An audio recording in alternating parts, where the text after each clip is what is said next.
Hey guys, it's Heather with Hump Days with Heather on the Talking Pools podcast. I hope you are having an amazing day or evening or whatever time it is where you're at. So I wanted to do a video on this to kind of talk with y'all and just put a face with the name because some of y'all know me and some of y'all don't. I own Swim Carefree at a DFW. I focus on building and remodeling. But on this episode, I want to talk about credit for businesses. A lot of people do not know about business credit versus your personal credit, right? So we have a whole slew to go over today. So hope you've got some little bit of drive time because this one's probably going to be a little bit longer than the 5 minutes that I normally do. I try to keep my podcast less than 15 if possible. So I'll see kind of where we're at on this side. Okay, so let's just kind of go down and talk about the types of small business loans that you can get for business loans themselves. Again, business loans means you've got to have an LLC. You've got to have a DUNS number, which is like a business credit, right? So you've got like your social for your business, so to say. So in order to get business scores, they range anywhere from 0 to 100. Most small business lendings company require a minimum of like 70, 75, somewhere around that area off the top of my head. So you've got your FICO, SBSS, PAYDEX score. You've got your DUNS, because that's issued by your DUNS, that is. You've got your Dun & Bradstreet, which is also PAYDEX. You've got your Credit Safe. You've got your Experian business. You've got your Equifax business delinquency. And then you've got your FICO SBSS, the small business scoring. So like those small business loans that you're wanting to apply for, that's what those are. All right. So let's get into how do we build business credit? To build business credit, you've got to have trade lines. NAV has a system on there where they'll actually report to your business credit to be able to build that. If you have multiple businesses, you need 2 different NAV accounts with 2 different emails. And a hack is if you have one business and you want multiple trade lines, because in order to start building that business credit, you've got to show trade lines. And NAV will report to that. You do have to pay for it. If you have multiple emails, you can set up as many NAV account and classify that business on there, and they'll report each one of those accounts to NAV, to the business for you. When you're applying for a business loan to be able to when you're applying for a net 30 account or something for a trade line, you want to find out where they report to. So do they report it to the business Equifax? Do they report it to the Dun & Bradstreet? Do they report it to the Experian? Where do they report these lines of credit for you? Because what happens is most of them don't report to all of them, but you can do what's called self-reporting. With the self-reporting, it takes a lot of time and dedication. So don't sit here and expect that it's going to be done in like a month, right? You want to start with lines of credit. Like SCP does not report to your business. I have a net 30 with SCP and it doesn't report at all. I actually stopped my net 30 probably about 6 months ago because I got tired of dealing with net 30 with the debt and all that. I just wanted to be done. It's just easier for me. I hate net 30s. I just do. Anyways, so let's talk about to qualify to your net 30s. How do we qualify for net 30s? So obviously you're going to need an EIN, which is like your social security number for the business. And you're going to need a DUNS number. And you get that DUNS number by going by Dun & Bradstreet to get that DUNS number. You have to be established for at least 30 days on most net 30s business. You need to have no derogatory business reporting or delinquencies to get most net 30s, right? So don't be late on your bills. Don't wait. And you have to have an authorized officer of the organization submit that application. So like Cassandra, she's my assistant. She can't submit a net 30 because she's not an officer of my business. But my husband can because he is an officer of my business. So you want to make sure that you have those things to be able to do the net 30. You want to have at least 4 to 5 trade lines of building those net 30s. So you want your PAYDEX score to be at 100. That's where your goal, that's like the perfect credit. That means you've got high limits. That means you're having Payments due on time. That means you're paying like you're supposed to. That means that you're keeping your balances low. It's kind of similar to the personal, right? Where you want your credit utilization low. But as a business, you know that that's not always possible sometimes. All right. So, and your paydex range is from 0 to 49. 40 or less kind of normally means that your payments are more than 60 days past due most of the time. So you want your paydex range to be 0 to 49. So anything over 40 is considered good. Obviously 49 is like excellent. And remember, you want your business credit score close to 100 as you can. So let's talk. And hold on, let me open my spreadsheet up because I made a huge spreadsheet on these small business loans because there are so many. Just some of the ones that I have to kind of help you understand how I did it, because you want to build business because you never know when you're going to need it. Okay, it's open now. So we have 10 easy. I wrote down my 10 easy approvals for net 30 accounts. So I'm going to kind of talk to you about what they're good for, the estimated APR, and a required score. So the first one that you have is going to be the creative analysis. And a lot of these don't even involve our industry. So don't freak out on me. This is just to build your credit, okay? This is not for our industry. This is just to build your credit. So you've got credit analysis. So on that, your annual purchasing charge account is what it is. They charge an $80 annual fee. It purchases office products such as your small electronics, your desk, phone, office accessories, fitness items, beauty items, kitchen items, digital marketing, etc. And then they do monthly installments, and they also report to TradeLine. So I don't know exactly which ones they report to. I'd have to go in my account and look it up. But it reports anywhere between 1,000 to 10,000. So that's a good one to have, because the higher that limit, if the limit is higher and you use, say your limit's 10,000 and you use 500 of that, you're definitely under your utilization, which is great. So a monthly business credit on this one is on autopilot is what I do. And the membership is where you pay your invoice, even though it's net 30, you pay it and then you don't have to worry about it. I have it set to pay the balance off on some things, and then other things I have it set to pay small amounts, because the whole point of the net 30 is to make sure that you're paying on time. So some of them want to see reoccurring payments, like small reoccurring, like let's say you have like a credit card, right? A business credit card, not a net 30, but a business credit card. You want to leave a small amount on that credit card where you're not getting charged a terrible amount of interest. That way the banks and everything can see that you are constantly paying that. The next one that I have is Business T-shirt Club. So that one is going to give you wholesale blank apparel, including like T-shirts, shirts, hats, sweatshirts, hats, outerwear, sportswear, corporate apparel, masks, and more. That one reports to Equifax, CreditSafe, and Cortina.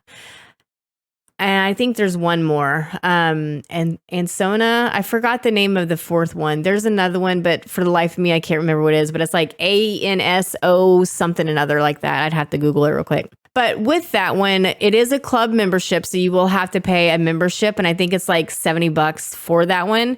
So they do custom printing, embroidery services, demand services. They do a lot of different things on that. So if you want company shirts for your business, that's a good one to do. But no, you're going to pay a little bit more for all of these, because the point of this is to help build that business credit.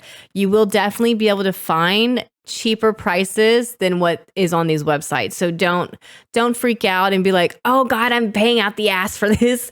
And you can have it somewhere else, right? The next one is going to be Soma Office Supplies. So that one reports to Experian and Equifax, both business credit, Experian and Equifax, not personal. They do office supplies, folders, envelopes, etc., like that sort of stuff, you know. On that one, they offer credit for both new and well-established businesses, as well as provide trade references upon request. As you establish positive payment history with them, you can request larger limits. And yes, I am reading off my screen because I did take notes because there's a lot of them and there's no way in hell I can remember all this. So I made a little spreadsheet for myself that I have from my own. What I like about the Soma Office Supplies one is after about 6 months, I requested a credit increase and I had no problem because I was paying on time. There was no issue with it. So they didn't have a problem with that. And if you ever have to have somebody ask you for that, if you ever have to find somebody and ask them for an actual credit line trade reference, they will give it to you. So I like that. The next one is Quill. So Quill does office supplies as well as laboratory, healthcare, health and wellness, cleaning, coffee, snacks, even on that one. So most of them you can tell they do a lot of office supplies. That one reports to the business credit bureaus, but I couldn't remember which one that one did. I forgot to write that one down, but I know it does report because that's why I have it. They have temporarily, that one actually, hold on. I'm sorry. I made a note. They've temporarily paused reporting to avoid negative reporting due to delayed mail delivery and plans to resume in the future because I called them on that, why I stopped seeing it when I was looking all these up. So as of right now, Quill is not reporting, but they did in the past, like because of before all this shit happened with the mail, I guess. So I would wait on that one if I re-offer now because it's not reporting. I have that one actually highlighted in red. That tells me why. Grainger is a really good one. We have a Grainger account. We can use Grainger in our field as well. They offer industrial and safe products for industries, whether it be our industry, construction industry, doesn't matter. They do report to the credit bureaus. And it's easy to use. They have sometimes issues with qualifying immediately because they don't have business credit references. So that's where the other one would come in as a business credit reference because they are going to ask for that. At least they did with me. So just be prepared for that. So if you have a net 30 or something with SCP, FWP, Jetline, whatever it may be, Superior, whatever, they're going to ask for that. So make sure you're on good terms with that. If you don't, I wouldn't suggest applying for Grainger because they will ask. The next one is Uline. I have Uline as well. So they offer packaging, food service, safety warehouse supplies, and more. I actually get a lot of my trade show stuff from Uline. I also get my eye wash that we had for the guys if they had chemicals splashed in their eye. So we get it from there. We get the MSDS sheets and all that. Not the sheets, but the binder and stuff to put it in. Next one I have is Wise Business Plan. So what this one does is specialize in creating personally written business plans, pitch decks, and PowerPoint presentations for small business owners. So if you're not familiar with a pitch deck that's a good one to Google. I highly suggest you Google that one. That's a whole nother episode about that. But I really like the Wise Business Plan one. And what is great about that is they do report, you do require 50% due up front and 50% due before releasing the draft, kind of as we do as contractors. That's what I do anyways, is I do 50% up front and 50% due before I give you the actual product. Onaha Office Products, again, office products, a variety of office stuff. They report to the two major commercial reporting agencies, so Dun and Experian. Maminot, Maymynot. I may be mispronouncing that one, but I have that one as well. They do digital marketing, SEO, content writing, social media management, inbound lead generation, PPC, video production, e-commerce, WordPress design development. Customers can get up to 10,000 in buy now and pay letter credit to get a decision in 2 days. It doesn't take long. It took like a day for them to give me a report. It reports to the major credit agencies, so that was good. Now for me, I am going to do another podcast on marketing. I use Carl for my marketing. I don't use this one for marketing, but they do offer a wide variety of stuff for that if you need that. The next one is going to be Office Grainer. So what that is, sorry, I'm just writing a little note real quick. In this video, so I don't care, you're live, you can watch my pretty little face. So Office Grainer. So what that is, that's apparel, office supplies. Again, like I said, there's a lot of office supplies on here. Electronics, website design, business cards, and more. You qualify for Net 30. Your business has to have a clean business credit history before it'll even accept you. So make sure that's done. You have to be in business for at least 30 days for this company, and you have to be based in the US. And they do charge a one-time fee of $70 for a processing fee. And it does report to Experian Business and Credit Safe. So Credit Safe is moving on up there. So Credit Safe is kind of like the TransUnion of our personal credit. So you want to make sure, it's very important that you read the terms and conditions of all of these, because just because it's on, they say it, salespeople don't always know, and they think they do. So pay attention, read them, and make sure you're getting the ones that actually report, because to self-report to NAV, to be able to get them on that business credit for you, it sucks. And it's going to be time consuming. It's going to take a lot of time. It's just horrible. I've done it with one of my Net 30s, and I'm just like, I'm over it. Okay, so let's now talk about the types of business loan that you can get once you have done your business credit, right? So again, to get business credit, you need your DUNS number, which is like your social security number. You have to have an actual business, an LLC or an S Corp or an incorporation, something along those lines. You can't do it with a DBA. And then you've got to build your trade lines. Once you build your trade lines, then at that point, you can start classifying some stuff that you need for loans.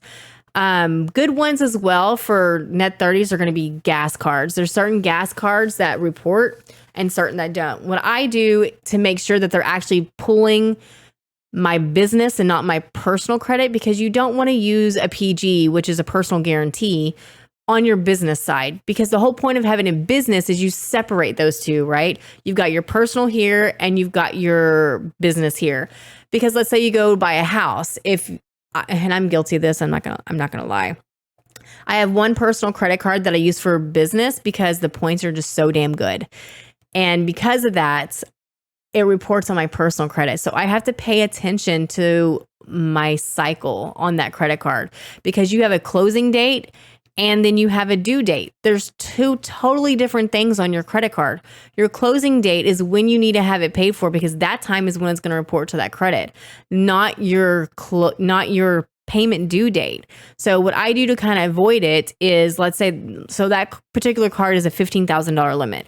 So, and that's the one that I use for all my major businesses, or I use it for SEP. So my large business accounts stuff that I'm having to fork out money for, and I use it for all my suppliers because it's so much.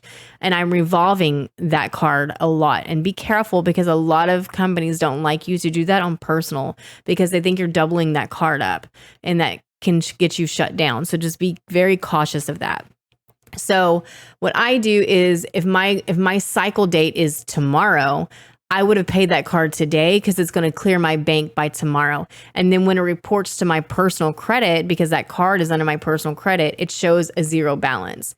And so it doesn't affect my credit to be able to say, hey, my credit utilization is at 100% when it's supposed to be kept below 10% or 5%, or I think it's at 10 for personal. So keep that in mind as well. Okay, so let's now talk about the small business loans. So SBA loans, everybody knows that, low interest, working capital, refinancing your debt, equipment. The APRs on those are between 1 to 15%. You have to have 155 FICO, SBSS, and some lenders do require a higher business FICO. So remember, SBSS, that small business FICO score. Traditional bank loans like Bank of America, Chase, Capital One, etc., they are versatile loans for various purposes, right? Whatever you want to use those for.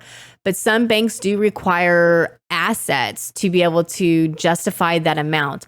Example, I went to a bank to just help start building my business credit. And I'm like, hey, I want to build my business credit, but I don't want a PG. How can I do that? And there's ways around that.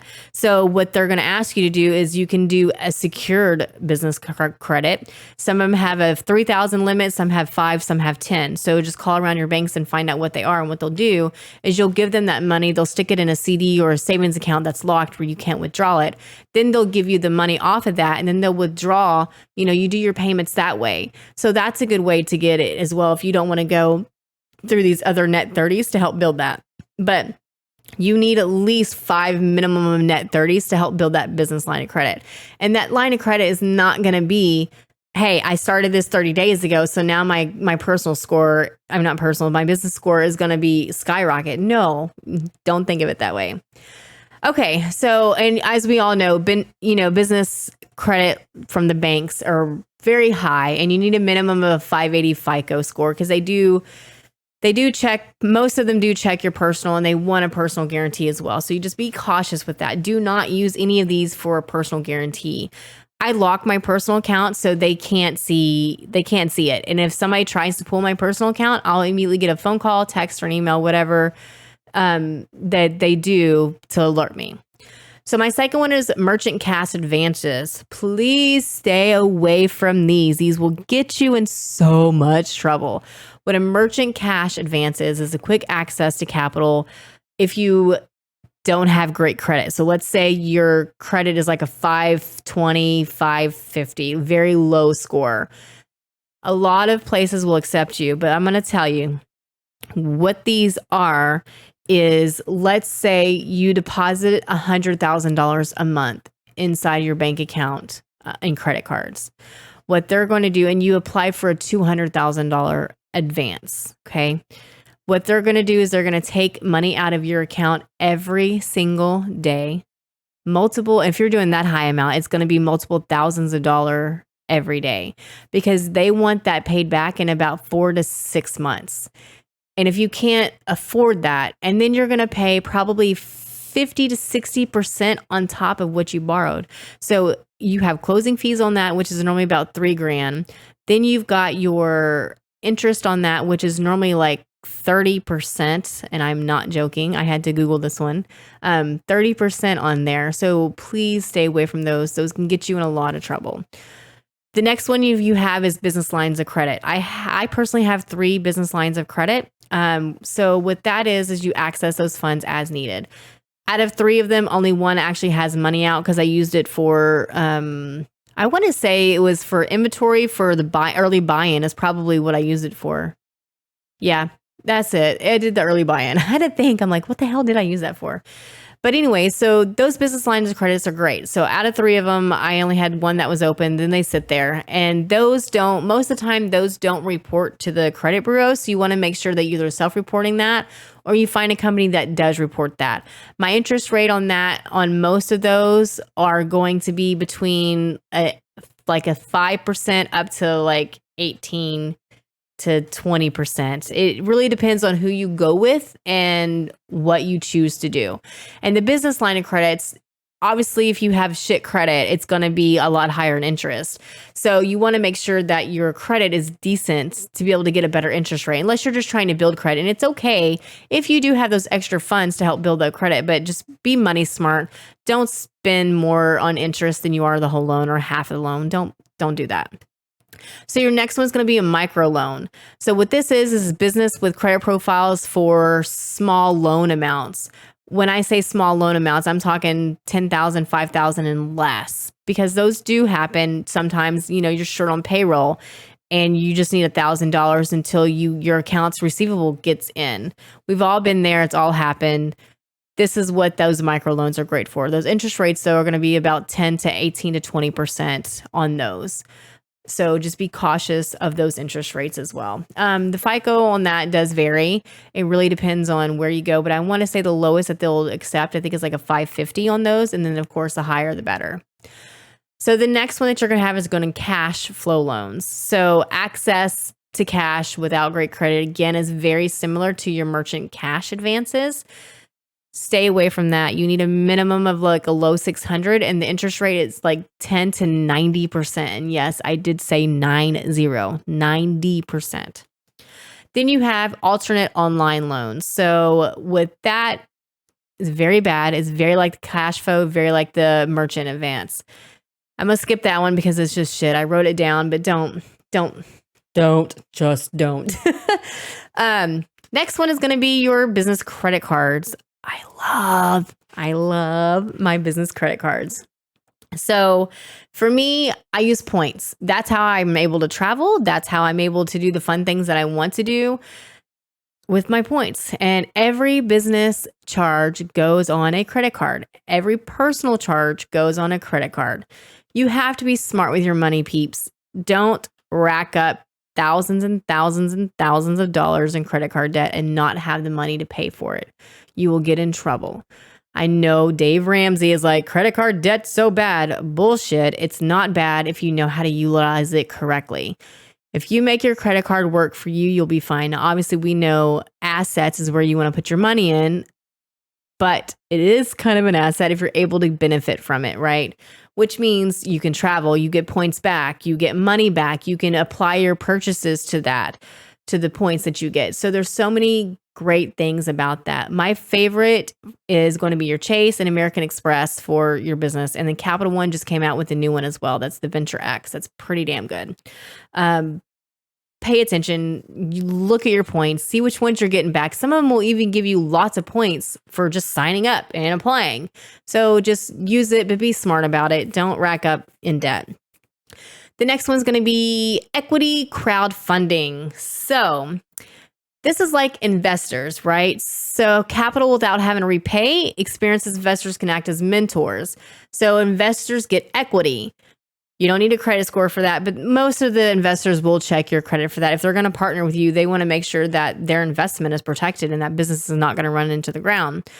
So that one's a great one if you want a business partner to help you build that business, scale that business, because you're unsure on how to do that. So the next one is reward crowdfunding. So what this does, it's like testing your ideas and capital you don't have to repay. So crowdfunding platforms are payment processing between 3 to 0.3% for the transaction, and a crowdfunding platform is 0 to 0.5%, if I'm not mistaken. I don't know a lot about that one, but I did write it down. But it's like if you have an idea of a business that you want to do and you want to just run it for a short term, I'm pretty sure that what means, but I may be wrong. I'd have to Google that one. I wrote it down, but I didn't put any notes by it. Even when I wrote that one down, I couldn't remember. That one was new. That one came from a friend of mine, actually. Next one is going to be equipment financing. We all know we need capital to buy equipment that doesn't require assets other than equipment. So equipment financing is normally very easy to get if you need a new plaster truck, if you need shotcrete, if you need concrete mixer, whatever your business needs. That's what the equipment financing is, because they're using the asset to secure that loan. Obviously, that asset's going to depreciate a bit, so they want to make sure you have some type of money to back that up in case it depreciates. The average APR on that, though, is between 15 to 30%, so be cautious of that. And most of the time, you need a minimum of a 600 FICO to be able to get that. The next one's going to be invoice financing. Do not do this. Please don't do this. But what this is leveraging your future accounts receivables to this loan. So it's very similar to the merchant cash advance, because that merchant cash advance looks at what you've got in your accounts receivable, because you're getting your money back every day from you running those credit cards. So do not get that. That's very bad. If you need a future account receivable, I highly suggest you look at a line of credit before you leverage the future receivables, because that loan is going to be about 15 to 30% as well. So just be cautious of that. And then, of course, your trade credits. So that helps you build credit. So that's your net 30s, those your SCPs. Those are all of that to give you trade credits inside of the industry that you need it in. Grainger, SCP, FWP, Heritage, all of those are going to be your trade line credits, because that definitely helps with everything. Well, I think that's pretty much it. I've been going on for a little bit, almost, my little ticker says 30 minutes. I tried. This one was a big one. I kept getting asked this one a lot, so I wanted to go ahead and do this. But anyways, I hope you've enjoyed this. If you have questions, either Google it, ask me. I'll be more than happy to answer them for you. I have worked on our business credit a lot, because I want to be able to, if I need to go get $100,000 loan from the bank, I want to be able to have that in my back pocket if need be. Lord knows where this industry is going to go with everything. I don't know if it's going to sink, or I don't know if it's going to keep going the way it's going, because everybody knows our industry right now is just going through the roof and changes. So I'm Heather with Hump Days with Heather video. Have fun. And until next Wednesday, I'll see you then. Have a great day. Bye.